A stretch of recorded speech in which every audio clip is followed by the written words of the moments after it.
பண்ணிட்டு ஒரு Indian coaches கொண்டு வந்துட்டா இன்னும் பெட்டரா இருக்கும். ஸோ தட் அவங்க ரூட்ஸ்ல இருந்து ஆள் பிடிக்க முடியும். எஸ்பெஷலி ஹார்திக் பாண்டியா மாதிரி ஒரு ஆளு, அதுக்கப்புறம் ஷமி மாதிரி ஒரு ஆளு, அந்த மாதிரி சிராஜ பரத்தரும் தான் கண்டுபிடிச்சாரு.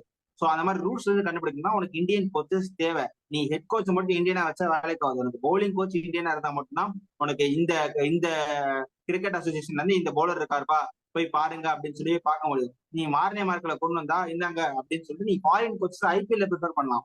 இந்தியன் மேட்சஸ் தான் முடியவே முடியாது. நீங்க பவுலிங் கோச் ஒரு இந்தியனா இருக்கதான் என்னோட தாட். இஷாந்த் சர்மா மாதிரி இருந்தப்போ உனக்கு அந்த திருப்பி கொண்டு வரவே முடியாத ஒரு காம்பினேஷன் வந்து இஷாந்த் சர்மா, உமேஷ் யாதவ், புவனேஸ்வர் குமார், ஷமி, இந்த 4 பேர் அலாங் வித் பும்ரா, இந்த 5 பேர் வந்து பேஸ் பேட்டர்ல இருந்தாங்க. உனக்கு எப்பனாலும் பின்னாடி ஆள் இருக்காங்கன்ற மாதிரி.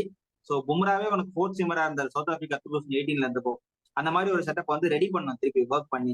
நீங்க வந்து இன்னும் மார்னே மார்க்ல பவுலிங் கோச்சை வச்சுக்கிட்டு ஃபாரின் பவுலிங் கோச் வச்சுன்னா உங்களை இந்தியன் ட்ரூ டேலண்ட்ஸை கண்டுபிடிக்கவே முடியாது. திருப்பி இப்படிதான் உதப்படுவோம். ஆனா இது வின் பண்ண வேண்டிய சீரியஸ் காரணம் அதுதான்.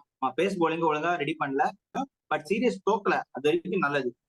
இதனால WTC சைக்கிள் நமக்கு இன்னும் கொஞ்சம் பெட்டரா இருக்கும் போது. ஏன்னா நான் இன்னொரு பாயிண்ட் மென்ஷன் பண்ணிட்டேன். ஏன்னா நம்ம ஃபியூச்சர் டூர் ப்ரோக்ராம்ல இதுக்கப்புறம் நமக்கு ஒரே ஒரு அவே சீரிஸ் தான். ப்ராபப்ளி வந்து நியூசிலாந்து கூட மட்டும் தான் ஒரு அவே. அது நெக்ஸ்ட் இயர் நடக்க போகுது, ஆகஸ்ட்லயோ செப்டம்பர்லயோ. மிச்சாவே வந்து ஸ்ரீலங்கா. அது ஆல்மோஸ்ட் நமக்கு ஹோம் கண்டிஷன் சிமிலரா தான் இருக்கும். இன்னொரு ஹோம் வந்து நமக்கு வந்து ஆஸ்திரேலியா கூட 2027 விளையாட போறோம். அதுக்கப்புறம் இப்போ அக்டோபர்ல 2 back to back series, West Indies South Africa. So West Indies South Africa probably India பிச்சர்ஸ்ல சொல்லவே வேணாம், ஸ்பின்னர்ஸ் போட்டு நொறுக்கிடுவாங்க. ஸோ நமக்கு அப்பர் ஹேண்ட் இருக்கு WTC ஜெயிக்கிறதுக்கு. இந்த டீம் இந்த கரெக்ஷன்ஸ் தான் பண்ணிக்கிட்டு